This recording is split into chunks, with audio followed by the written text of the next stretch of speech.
Hello दोस्तों, कैसे हैं। मार्केट का एक और हफ्ता निकल चुका है और वीकेंड पे हम डिस्कस करते हैं चार्ट ऑफ द वीक। तो इस वीक का chart of the week discuss कर लेते हैं। Chart of the week discuss करने से पहले मैं डिस्क्लेमर जरूर दे देना चाहूँगा। This chart whatever we are going to discuss in this particular video is only and only for educational purposes. ये इन्वेस्टमेंट एडवाइस नहीं है। You may maintain positions with that we are discussing, and if you choose to make any decision, investment decision on the basis of this discussion, तो profit आपका होगा और loss भी आपका ही होगा। So you have to use your own judgement. The purpose of this is to basically discuss the price action, और हम ये समझने की कोशिश कर रहे हैं कि ये जो स्टॉक हम डिस्कस करेंगे आज, इसका प्राइस एक्शन इस स्टॉक को कहाँ ले जाने की कोशिश कर रहा है। ओके, 100% सर्टेनिटी किसी भी चीज की नहीं है मार्केट में। Future is obviously always uncertain. जिंदगी में भी अनसर्टन है, मार्केट तो क्या ही चीज है। तो and the chart and the stock that we are going to discuss in this session, in this chart of the week, is one of the big nifty stocks. Okay, तो ये एक बड़ा निफ्टी स्टॉक है और इस stock का नाम है HDFC। तो इस वीक के चार्ट ऑफ द वीक में हम डिस्कस करेंगे HDFC का चार्ट। चलो, HDFC, as you may be knowing, if you don't know, then we'll discuss. HDFC is basically one of the top 10 companies in terms of market cap. तो Nifty में जो top 10 companies हैं जो Nifty को हिलाते हैं, बड़े स्टॉक्स, उसमें HDFC एक है। तो डिस्कस करते हैं, देखते हैं HDFC का चार्ट और इसमें क्या बन रहा है।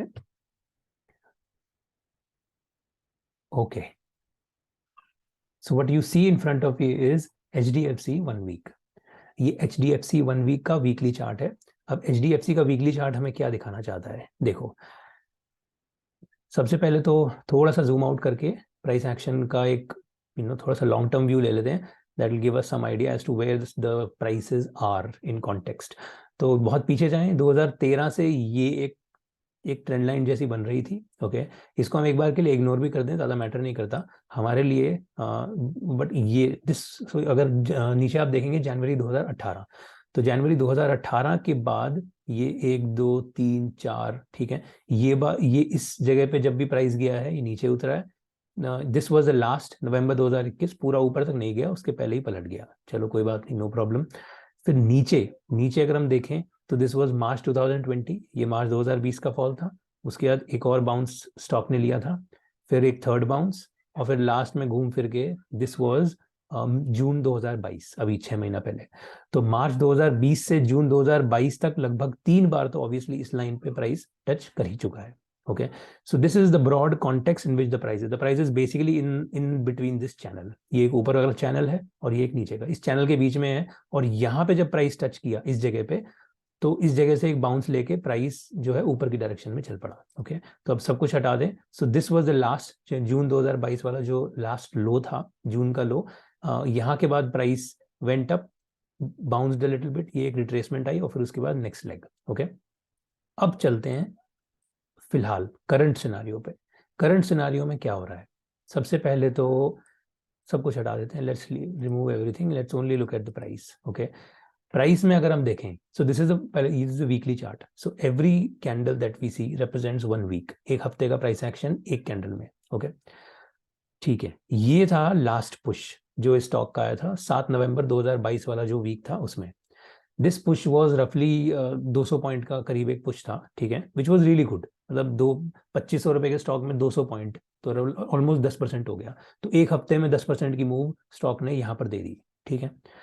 अब इतनी बड़ी मूव देने के बाद बुल्स थक गए फ्रेंकली, और उसके बाद 1 2 3 4 5 पिछले 5 हफ्ते से प्राइस ने कुछ भी नहीं किया। इफ यू सी दिस, ये जहां पर ये क्लोज हुआ था 2650 पे, आज हम 2667, बेसिकली 2650 की रेंज में ही हैं फ्रॉम 7 नवंबर का week all the way till अभी 18 दिसंबर तक, ठीक है। तो ये जो जहां 14 नवंबर से लेकर 18 दिसंबर तक, पिछले 5 हफ्ता, डेढ़ सवा महीना, the price has done nothing.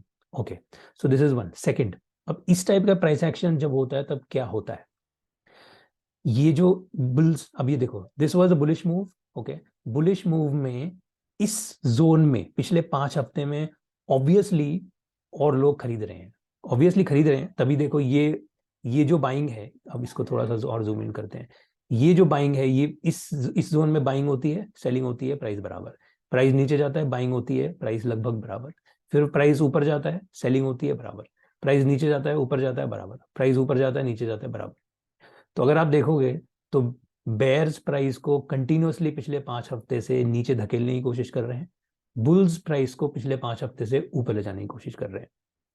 तो इतने बड़े पुश के बाद यूजुअली दोनों साइड की पोजीशन बनती है, और ये दोनों साइड की पोजीशन हमें यहाँ पर दिख रही है। ओके, अब इस 5 कैंडल में क्या दिख रहा है? Okay, what is it that we are looking at? We are basically looking at कि इन 5 हफ्ते में एक हफ्ता ऐसा था जहां पर बेयर्स रिजेक्ट हुए हैं, मतलब ये जो नीचे ले जाने जिन्होंने यहाँ पर बेचा है वो फंसे हैं, क्योंकि उसके बाद प्राइस ऊपर ही गया है। लेकिन 5 में से 3 हफ्ते यहाँ पर और यहाँ, इन 3 हफ्तों में तीनों जगह पे बुल्स फंसे हुए हैं। ओके, जिसने यहाँ खरीदा उससे कोई एग्जिट नहीं मिली है, जिसे यहाँ खरीदा बेसिकली जिसने खरीदा है वो क्या चाहता है? ऊपर जाके बेचे। इसने खरीदा ये चाहता है ऊपर जाके बेचे, इसने ये खरीदा ये चाहता है ऊपर जाके बेचे। ये तीनों के तीनों को कोई एग्जिट नहीं मिली। Okay, my analysis, my understanding is कि ये जो 3 जगह पे ये जो बुल्स हैं ये टोटली ट्रैप्ड हैं, and bulls are totally rejected by the bears. Bearish strength is strong. अगर बेयरिश स्ट्रेंथ स्ट्रॉन्ग नहीं होती तो ये प्राइस यहाँ से और ऊपर जा चुका होता, 2700-2800 क्रॉस कर चुका होता, but the price has still at the same range where it was 6 weeks ago. Okay, this basically shows that this, अब हम सब कुछ हटा सर ये देख लें, so this is a series of bullish rejection. Okay, wicks, ये जो विक्स बन रही हैं ये 3 wicks, these are series of bullish rejection. Bulls are getting rejected week after week after week. Is this a sign of strength? According to me, no.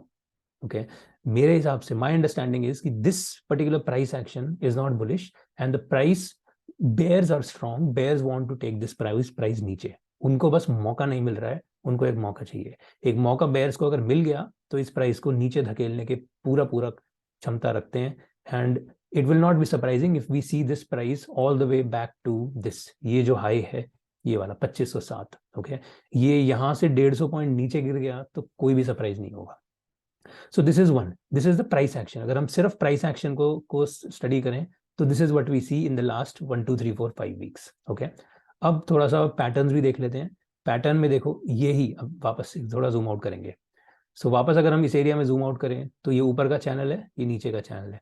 नीचे के channel में ये जो पॉइंट जहां से रिवर्सल हुआ जून 2022 से, उसके बाद आप प्राइस एक्शन देखो, प्राइस ऊपर जाता है, ठीक है, फिर नीचे रिट्रेसमेंट लेता है। नीचे रिट्रेसमेंट कितनी लेता है? रफली, और it's pretty close to 61.8%, okay, which is a perfect Fibonacci number. तो 61.8% essentially 2/3 of this move, सीधी भाषा में बोले तो ये जितना भी मूव है उसका 2/3, ओके, 61.8% रिट्रेसमेंट हुआ, और फिर उसके बाद ऊपर कितना प्राइस गया? This is 161.8। ओके, तो the people who are into harmonic patterns, this is a perfect ABCD. ये this is the first wave AB, this was the push, उसके बाद एक रिट्रेसमेंट हुआ विच इज 61.8, उसके बाद एक्सटेंशन हुआ वापस से 161.8। ओके, तो this is perfect ABCD.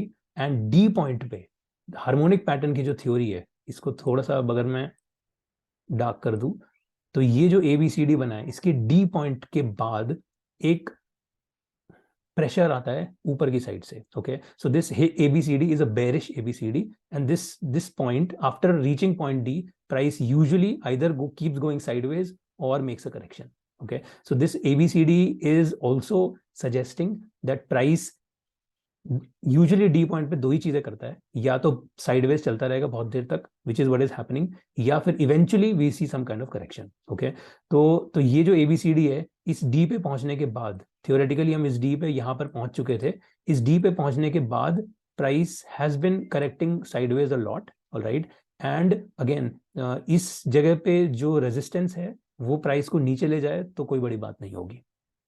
That is number 2। Okay, number 3, अब एक तीसरी चीज और देख लेते हैं, उसके लिए हम चलेंगे डे चार्ट पे, HDFC 1 डे। अब अगर डेली चार्ट पे चलें तो मोर रीसेंट प्राइस एक्शन जो है ये बेसिकली वही है, ये था, दिस वाज नवंबर वाला जो पुश था, 7 नवंबर वाला, उसके बाद जो प्राइस एक्शन है that is forming a wedge. Okay, अब ये वेज क्या है? Wedge is again an indication of bearish price action.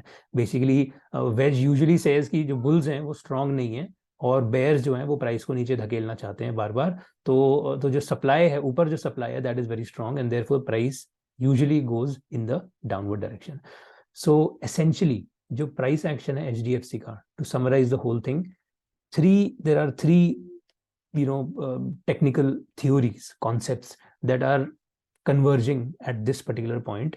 Number one is a bullish rejection, जो कि इस in wicks में दिख रहा है. Okay, ये bullish rejection is also forming in the form of a wedge. ये wedge भी जो बन गया डे चार्ट पे, this is essentially the similar thing कि वो bullish rejection हुआ है in the form of a wedge. हमेशा नहीं होता, कभी हमेशा wedge नहीं दिखता, बुलिश रिजेक्शन दिख जाता है लेकिन वेज हमेशा नहीं होता. ओके, इन दिस केस दोनों चीजें साथ में हो रही है.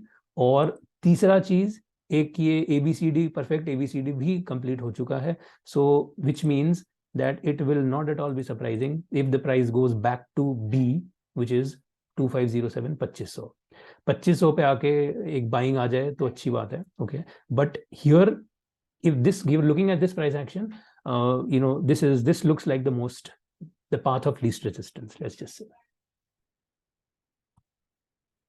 चलिए, so this was a brief discussion of HDFC. Again, जैसा कि मैंने बोला, this is not investment advice, purely for educational purposes.